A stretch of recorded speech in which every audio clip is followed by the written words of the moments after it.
Nem todos os que visitam cemitérios voltam com a mesma visão da vida e da morte. Alguns testemunharam coisas perturbadoras, histórias que nunca deveriam ser esquecidas. Hoje, você vai ouvir 4 relatos reais, 4 experiências de pessoas que se depararam com o que não pode ser explicado. Perder meu irmão mais novo foi a pior coisa que já me aconteceu. Ele tinha apenas 10 anos, quando um acidente trágico tirou sua vida. Desde então, a culpa me consome. Toda semana, visito seu túmulo no velho cemitério da cidade. Um lugar silencioso, cercado por árvores antigas, e um ar pesado que parece nunca se dissipar. Naquela noite, pouco depois do anoitecer, percebi que algo estava diferente. O vento cessou. O silêncio era sufocante. A única luz vinha de um poste enferrujado junto ao portão. De joelhos diante da lápide do meu irmão, murmurava desculpas como sempre fazia. Quando um arrepio gelado percorreu minha espinha. Olhei ao redor. Nada. Mas a sensação de ser observado só aumentava.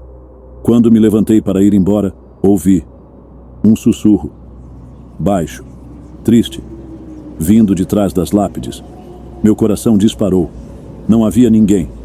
E mesmo assim, o sussurro voltou, mais forte, como se tentasse falar comigo. Decidi seguir aquele som. Cada passo aumentava meu pavor. O poste já não iluminava nada, e a escuridão engolia as lápides. De repente vi uma figura nebulosa, parada diante de um antigo mausoléu. A silhueta de uma criança. Meu celular vibrou no bolso. Na tela, uma mensagem de número desconhecido. Não estou descansando. O sangue gelou em minhas veias. Os sussurros agora vinham de todas as direções. A figura à frente começou a se mover. Lentamente, como se me chamasse. Quando me aproximei do mausoléu, a figura sumiu. Mas o ar se tornou pesado. As vozes se transformaram em gritos angustiados. É sua culpa. As sombras dançavam ao meu redor. E então, com um estrondo, as portas do mausoléu se abriram. De dentro, um vento gélido soprou, acompanhado de vozes indistintas. E entre as trevas, surgiu uma forma. Sombria, incompreensível. Ela caminhava em minha direção. E, quando falou, não era apenas uma voz. Eram várias, entre elas, a do meu irmão. Você me deixou, por que me deixou? O desespero tomou conta. Uma mão esquelética se estendeu, tentando me puxar para dentro do mausoléu. Lutei, mas minhas pernas estavam presas. O cemitério parecia vivo. As sombras me observavam. A culpa me esmagava. Em um último esforço, fechei os olhos e gritei: "Me perdoa!" O silêncio foi imediato.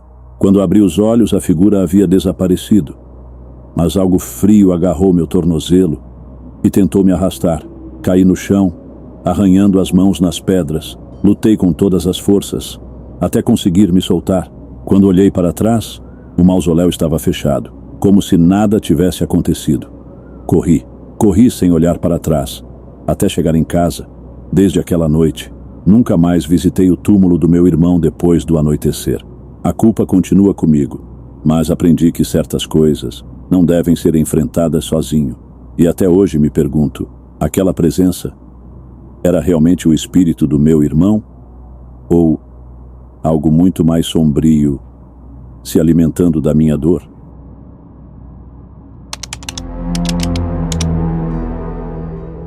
Desde criança, eu sempre fui muito próximo do meu pai, Hector.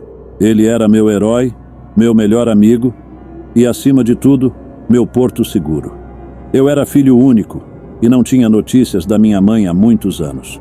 Então, meu pai era tudo o que eu tinha. Quando ele faleceu, pouco mais de um ano atrás, senti como se uma parte de mim tivesse sido arrancada. Lembro-me bem da última vez que o vi. Era uma manhã chuvosa de outubro de 2022. Ele saiu de casa apressado, como se tivesse um compromisso urgente. Me deu um abraço rápido e disse que logo voltaria, mas nunca voltou. A notícia do acidente de carro caiu sobre mim como um choque, mas no fundo, algo parecia errado. Um pressentimento de que não era toda a verdade. Durante o último ano, as visitas ao cemitério onde Hector foi enterrado se tornaram parte da minha rotina. Eu me sentava ao lado de sua lápide e falava sobre o meu dia, sobre a vida que tentava seguir. Aquilo me trazia uma estranha sensação de paz, como se ele ainda estivesse comigo. Foi em uma dessas visitas, numa tarde de outono, que percebi algo estranho. Primeiro, os olhares esquisitos dos funcionários do cemitério, como se soubessem de algo que eu não sabia. Depois, os sussurros, que pareciam me acompanhar sempre que eu estava lá. E, por fim, a sensação incômoda de estar sendo observado. O luto começou a se transformar em algo mais sombrio, um sentimento que eu ainda não conseguia nomear. Certo dia, ao me aproximar da lápide do meu pai, percebi algo diferente. Entre as flores murchas havia um bilhete. Com as mãos trêmulas, peguei o papel e abri. Nós sabemos quem você é. As letras eram apressadas, trêmulas. Meu coração disparou. Quem poderia ter deixado aquilo? E por quê? Tentei acreditar que fosse apenas uma brincadeira de mau gosto, mas a cada passo que dava de volta para casa, a sensação de estar sendo seguido só aumentava. Naquela noite, o sono não veio. Por volta das 3 da manhã, um barulho forte me despertou. Na sala encontrei uma janela escancarada. Eu tinha certeza de que a havia fechado antes de dormir. Fechei-a novamente, mas a paz não voltou. No dia seguinte, outro bilhete me esperava no cemitério. Saia enquanto pode. Dessa vez, um arrepio gelado percorreu toda a minha espinha. A partir daí, minha vida virou um ciclo constante de medo.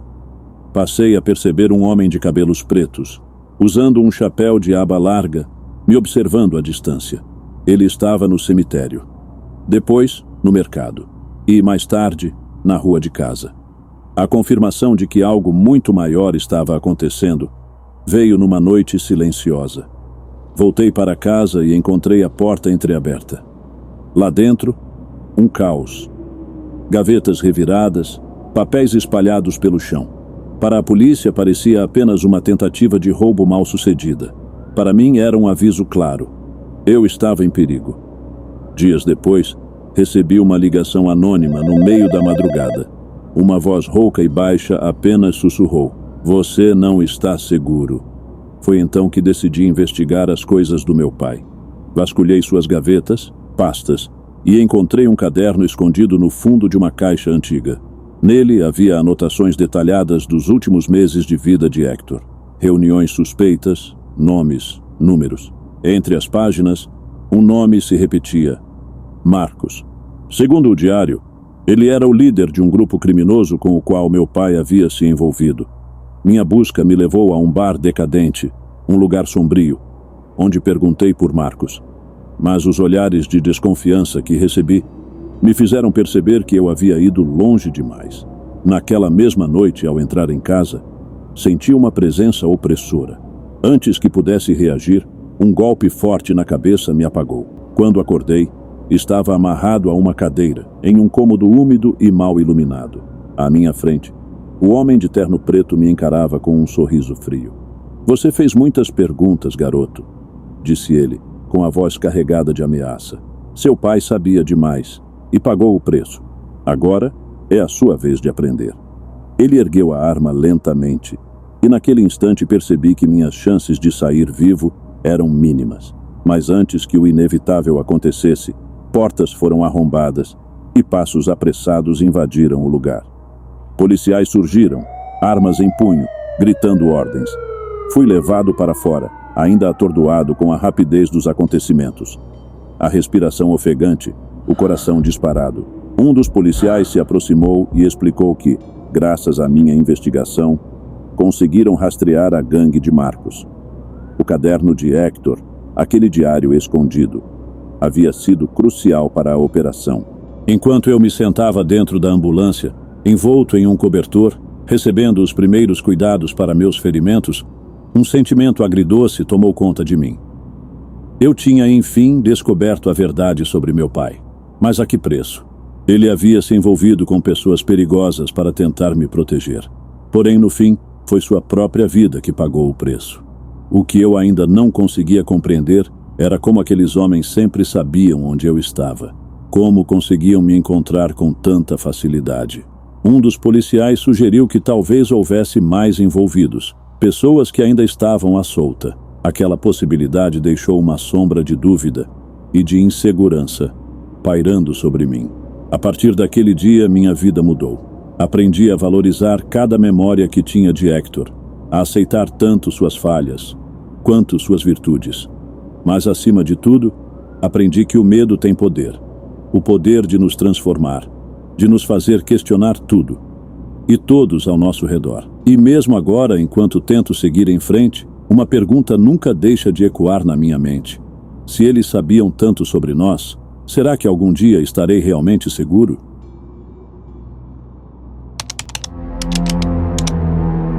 Quando eu era adolescente, vivia uma fase rebelde. Fazia coisas pesadas, coisas que hoje me dão arrepios só de lembrar. Entre elas, beber vinho barato. Dentro de um cemitério, à noite. Minha relação com meus pais era complicada, e essa revolta extravasava ali, chutando vasos, quebrando fotos, mexendo nas lápides como se nada tivesse valor.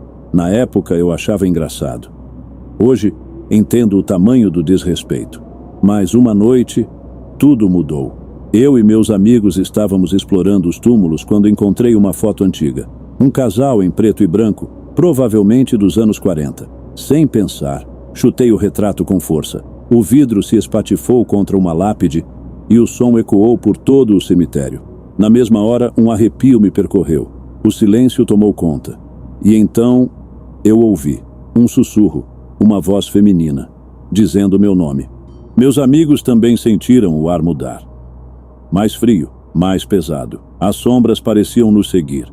E a cada passo o sussurro voltava, mais próximo. De repente, um dos meus amigos caiu gritando. Seu tornozelo estava marcado, como se mãos invisíveis o tivessem agarrado. Foi aí que o pânico começou. Tentamos correr, mas o cemitério parecia não ter saída. As vozes se multiplicaram. O chão parecia nos puxar para baixo. Até que ouvi um grito. Uma das minhas amigas estava sendo arrastada para dentro de uma cripta, e eu não consegui salvá-la. Foi então que a vi. Uma figura nebulosa, feminina, os olhos cheios de ódio. Ela apontou para mim, e eu entendi. Era o espírito da mulher da foto que destruí. Meu corpo congelou. Eu não conseguia me mover. Ela vinha lentamente, como se alimentasse do meu medo. Quando chegou perto, ouvi o sussurro. Você desrespeitou meu descanso. Agora vai pagar. Um frio cortante subiu pelo meu corpo. Minha vida parecia estar sendo sugada. A única coisa que consegui lembrar foram as palavras da minha avó. Se um espírito te perseguir, peça perdão. Com dificuldade pedi. Me desculpe, eu não sabia. Por favor, me perdoe. Por um instante a entidade parou. Seu rosto de ódio se suavizou, mas logo se distorceu em um grito de pura dor. O som me fez cair de joelhos. E então, ela desapareceu. O cemitério voltou ao silêncio, mas o peso daquele olhar nunca saiu de mim. Nunca mais voltei lá. Nunca mais desrespeitei os mortos. Até hoje, às vezes, quando estou sozinho à noite, ainda ouço o sussurro dizendo meu nome e me pergunto, será que ela realmente me perdoou? Ou apenas espera a hora certa para voltar?